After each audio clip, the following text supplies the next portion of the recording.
Welcome to Fox News Sunday Panel Plus with Brit Hume, Liz Marlantes, Paul Gigot, and Juan Williams. All right, a very feisty debate there, but we want to get to the next level of, this talk about gay marriage and the writing about Romney's high school pranks. How do you think it's impacting him overall, Brit? Romney? Mm-hmm.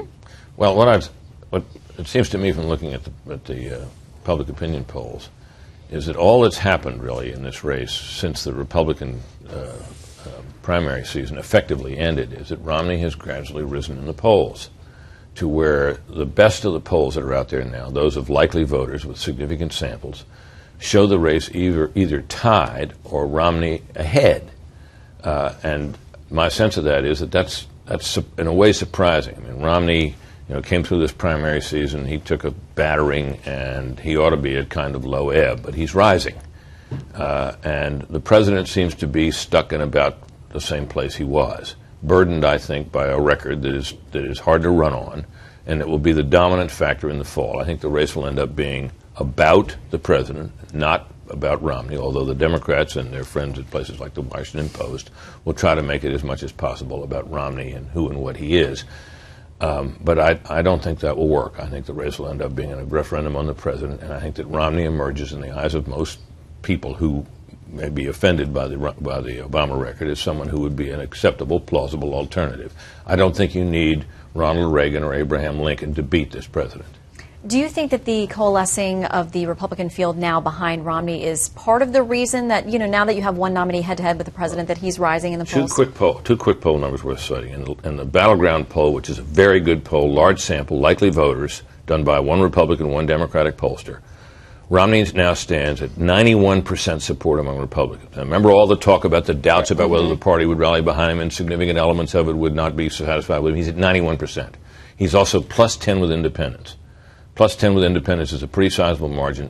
If you win your Republican base and you're plus 10 with independents, the overwhelming likelihood is you're going to win the election. But Liz, you say the polls show people don't really like him a lot. Does it matter when they get there to pull the lever for presidency? Well, I think what we've been seeing in the polls right now is really it's tracking with the economy, and we've seen some dips in the economy, more bad economic news over the last month, and the polls, I think, are reflecting that. But still, if you're the Romney campaign, you don't want this likability deficit to be as big as it is. And I have to say, in terms of, whether this is a big story or not, just a small anecdote, I Googled Mitt Romney right before this show, and when you Google him right now, you get those other topic suggestions, and the first one is bio, the second one is bully right now, and the third one is dog on roof. So, that's something that they're going to have to fix. It's not where they want to be on that particular issue. Well, the president may have an advantage in personal likability, but he's got a real problem, which is people don't like the results of his presidency, and they don't like his policies. And that's where Romney has his opening. And I think that if he can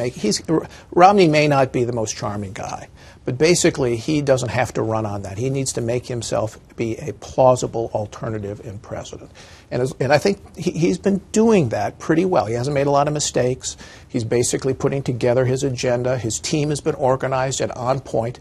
And while I think he needs to put together still a larger narrative and dissociate himself some from the Bush years, not just the Obama years, and acknowledge that the Bush presidency had some mistakes on the economy, I think he can do that. And as Britt says, it's fascinating that at this stage of the race, it's either tied or he's slightly ahead. One, is it the situation where, you want the best surgeon, you don't really care if he's going to be chatty and want to, go to coffee.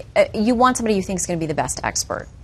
I think that's right, and I think that the reason for Mitt Romney's campaign, the number one reason is he's someone who has expertise in business, that he can say, I was a successful businessman. I mean, there were knocks on him during the GOP campaign. I think it was Rick Perry who said, Michael Dukakis produced more jobs in Massachusetts than you did. But it didn't stick. What has stuck, I think, in the American mind about Mitt Romney is this is a businessman. He says he knows how to manage an economy, make an economy go. There have been several people who've been critical of his economic packages. One of them is sitting next to me. But overall, again, everybody comes back and says this is a guy who knows how to make business success in America, and that's what Americans want right now. I think the difficulty for Mitt Romney in the midst of all this is having people come forward and say, but Mitt Romney, exactly what would you do? What are your ideas? What are your proposals? Okay, so even if you don't like what Barack Obama's done, exactly how would you produce jobs? And I don't see those ideas forthcoming at this 59 point. of them, I think. Well, that's where we were critical. We had his 59 flavors that nobody could remember. Too much. Any of them. But he's come a ways from there. I mean, his tax reform proposal, I think, is a real step forward. 20% tax cut across the board. He's acknowledged that Paul Ryan's entitlement reform, not in every detail, but it's critical. He's going to run on that. Those two things are much bigger ideas than anything right now than President Obama is running on. What's his agenda? What's President Obama's second-term agenda? He what are gave the big Congress ideas? a to-do list.